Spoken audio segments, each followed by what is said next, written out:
Well, my idea of how to make a good project is that, well, first of all, you really have to know your partners.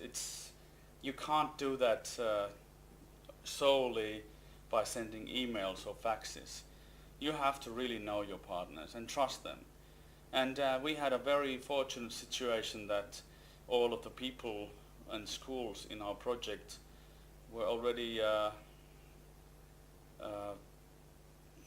friendly with each other. We made projects before BeCult and basically learned from each other already then.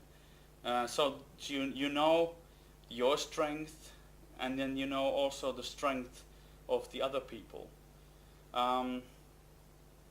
Also, of course, planning and have a good idea. And you should have a good idea.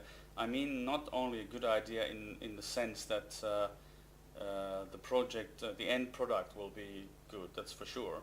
But also, I think making a good idea and a good project plan means that the resources are well planned. I mean that you should not reach for the moon. You should not try and make too much. Sometimes I think during the project it seems that the thing we started from somewhere, and then people start to have more and more and more ideas, and it kind of enlarged the whole prospect, and usually it means that it creates too much work. I think you should stick to your original plan, even though you might have some smaller changes. That's okay, but if you start to have thoughts or ideas that would mean that you have to work twice as much, it usually ends up of having too much work. Then again, initial planning, of course, it's a bit funny, I think, in my opinion, that you have to be able to write exactly the right sentences and right words, the key words for the commission or whoever is your financier. But I guess that's in the game plan. But sometimes I think you have a fantastic idea and you know that it will work, and then you just don't find the right words to describe it for the commission. So that's one of the things is that I think the networks, as such, if you have a network, there needs to be a few people that really know their way in the jungle of the EU red tape, and of course write a good application. But then once you're through, once you've been accepted, I think that's the good planning, not just the planning of the different work packages, but also planning of the details of the communication is very, very vital.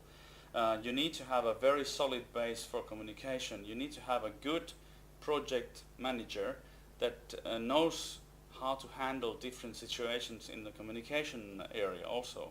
Not only the face-to-face tools, but also the internet-based communication tools, such as different messenger type tools and of course email attachments and so on. It seems like a small thing, but it's really a enormous advantage if your project manager is a very good communicator as well. When you make the deadlines for different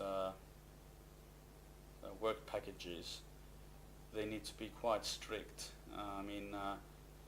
And that also, I think, also is connected to the fact that you need to make a very solid and not too large of an idea. Also, that if you have a idea is way out of proportions, then the deadlines will never keep, and then you're stuck with the situation that some people work their 24 hours a day to reach the deadlines, and some people just give up.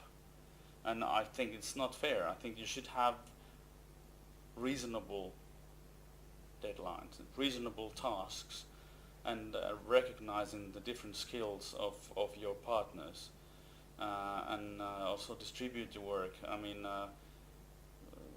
especially in the IT sector, it's quite tricky. If you don't have enough know-how in different partners, it might become a little bit difficult to say that yeah, we'll do everybody will do the same thing.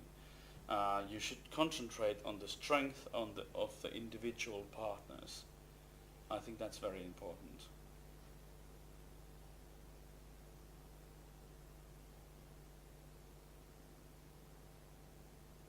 Ah, yeah. You asked about the subcontracting. Well, I think if you really think about it, I mean, I would say that 50% of the people who work on these projects are not IT experts, or even less. I mean, it could be that there's only one person in the whole team